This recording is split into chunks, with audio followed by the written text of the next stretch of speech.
Welcome to Solanki education digital. 4 નીચેના પ્રશ્નનો ઉત્તર 1-2 વાક્યમાં લખો. પહેલું, રાત્રે ખોરાકની શોધમાં નીકળતા કોઈ પણ 2 પ્રાણીઓના નામ લખો. ઘુવડ અને ચામાચીડિયું. સાપ ખેડૂતનો મિત્ર સાથી ગણાય છે. ખેતરમાં પાકને નુકસાન કરનાર ઉંદરને ખાઈ જાય છે, તેથી તે ખેડૂતનો મિત્ર ગણાય છે. 6 સ્વાદ કયા કયા છે? ગળ્યો, ખારો, ખાટો, તીખો, કડવો અને તુરો. કેરીના પાપડ બનાવવા માટે કઈ કઈ ચીજ વસ્તુની જરૂર પડે છે? તો કેરીના પાપડ બનાવવા માટે પાકી કેરીઓ, ગોળ અને ખાંડની જરૂર પડે છે.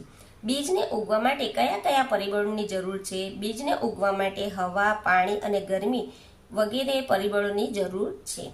પાણીના સ્ત્રોત કયા કયા છે?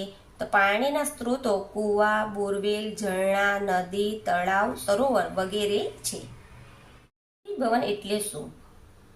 પ્રવાહીનું વાયુ સ્વરૂપમાં રૂપાંતરિત થવાની ક્રિયાને બાષ્પીભવન કહે છે.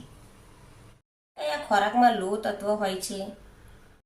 લીલા શાકભાજી, પાલક, બાજરી, ફણગાવેલા કઠોળ, ખજૂર, ગોળ, બીટ વગેરેમાં પૂરતા પ્રમાણમાં લોહ તત્વ હોય છે. ઉપરકોટમાં આવેલી બૌદ્ધ ગુફાઓમાં કોણ રહેતું હતું? તો ઉપરકોટમાં આવેલી બૌદ્ધ ગુફાઓમાં બૌદ્ધ સાધુઓ રહેતા હતા. પર્વતોના રસ્તા કેવા હોય છે? પર્વતોના રસ્તા સાંકડા, ખરબચડા અને સીધા ચઢાણવાળા હોય છે. સૂર્યમાંથી આપણને શું મળે છે? સૂર્યમાંથી આપણને ગરમી અને પ્રકાશ મળે છે.